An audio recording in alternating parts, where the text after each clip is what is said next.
Hello বন্ধুরা, welcome to বাবিস kitchen.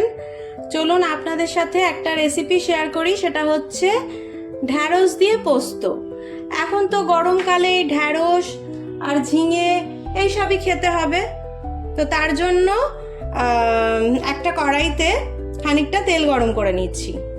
কড়াইটা গ্যাসে চাপিয়ে পরিমাণ মতো তেল নিয়ে নেবো, মানে যতটা আপনি পরিমাণে ঢ্যাঁড়সটা করতে চাইবেন।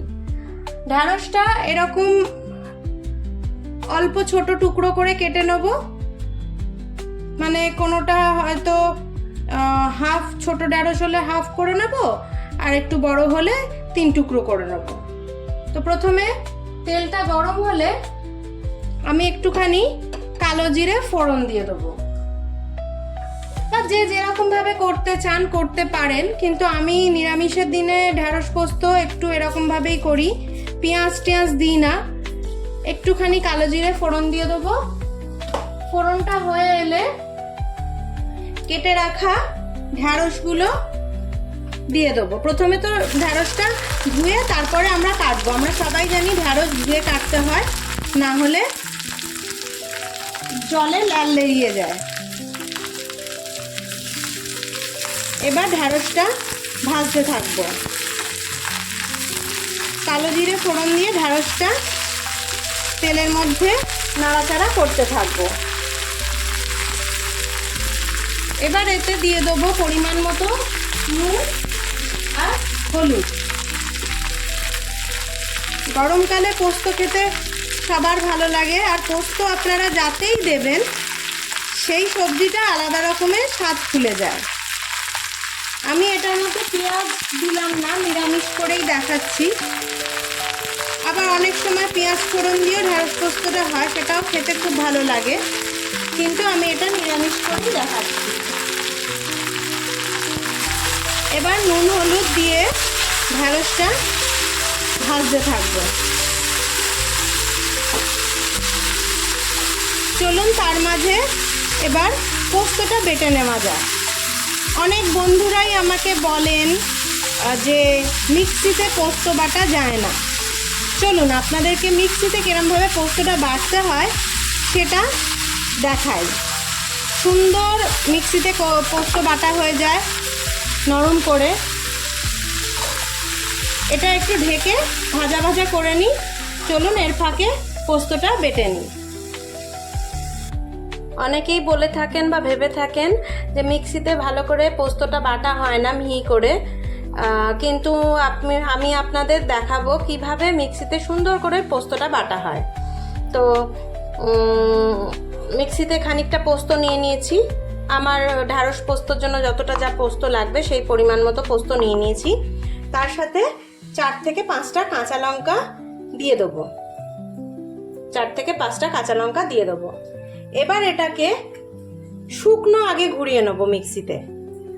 আগে এটা ঢাকা দিয়ে শুকনো ঘুরিয়ে নেবো। আগে কিন্তু আমরা জল দেব না, আগে শুকনো ঘুরিয়ে নিয়ে তারপরে আমরা জল মিশিয়ে এটাকে 2-3 বার করে ঘোরাবো। চলুন আগে শুকনো ঘুরিয়ে নিই। দেখুন আগে আমি লঙ্কা আর পোস্তটা সামান্য ঘুরিয়ে নিয়েছি মিক্সিতে। এবার আমি একটু একটু জল দিয়ে 2-3 বার করে ঘোরাবো। এই অল্প একটু জল মিশিয়ে নিলাম। মিশিয়ে নিয়ে এবার এরমভাবে মিক্সিতে আর একবার ঘুরিয়ে নেব।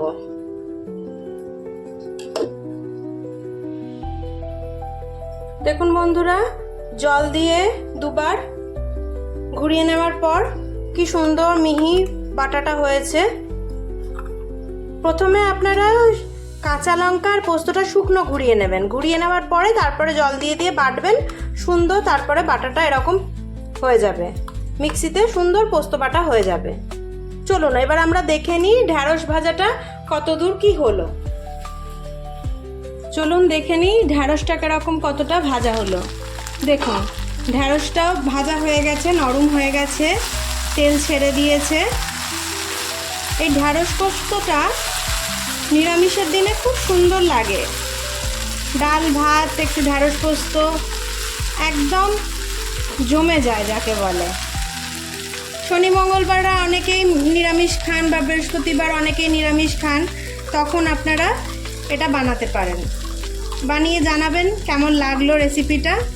চলুন এবার বাটা পোস্তটা এবার এর মধ্যে দিয়ে দেবো।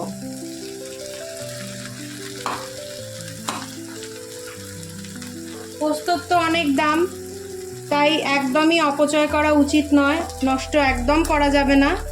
তাই মিক্সির বাটিতে জল দিয়ে একটুখানি ধুয়ে গায়ে লাগা পোস্তটা জল সমেত দিয়ে দেবো এর মধ্যে।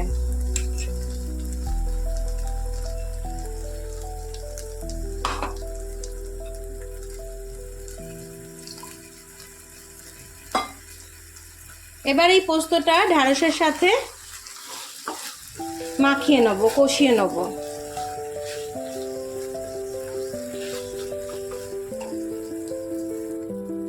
দেখুন ঢ্যাঁড়সটা তো ভাজতে ভাজতেই সেদ্ধ হয়ে গেছে, এটা আর জল দিয়ে অত সেদ্ধ করার দরকার নেই, ঢ্যাঁড়স এমনি নরম জিনিস। তো পোস্তটা দেওয়ার পরে এরকম একটু মাখা মাখা হলে ওপর থেকে একটু কাঁচা সর্ষের তেল ছড়িয়ে দেবো। নিরামিষ তরকারিতে বা নিরামিষ এই পোস্ত টোস্ততে একটুখানি কাঁচা সর্ষের তেল ছড়িয়ে দিলে ভালো লাগে।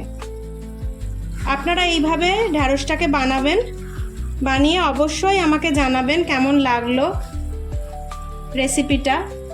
কমেন্ট করবেন, শেয়ার করবেন, সাবস্ক্রাইব করবেন, আর সাবস্ক্রাইব করার সময় বেল আইকনটা প্রেস করে দেবেন, যাতে এরকম সুন্দর নিরামিষ রেসিপি, ছোটোখাটো রেসিপি চ্যানেলে ছাড়লে আপনাদের কাছে চলে যেতে পারে। তাহলে বন্ধুরা, ঢ্যাঁড়স পোস্ত কীরকম লাগলো অবশ্যই বানিয়ে খাবেন এবং আমাকে কমেন্টে জানাবেন। আর বাবিস কিচেনকে অবশ্যই সাবস্ক্রাইব করবেন। আপনি চ্যানেলটি খোঁজার জন্য @বাবিস কিচেন বলে সার্চ করলেই আপনি পেয়ে যাবেন ইউটিউবে। তাহলে আজকের মতো এখানেই শেষ করলাম আমার ছোট্ট ব্লগটা। আপনারা অবশ্যই বানিয়ে খাবেন, এটা খুব সুন্দর খেতে হয়, ডাল ভাত এমনি শুকনো ভাতে খেতে খুব ভালো লাগে। অবশ্যই বানাবেন বন্ধুরা। ভালো থাকবেন, আজকের মতো টাটা।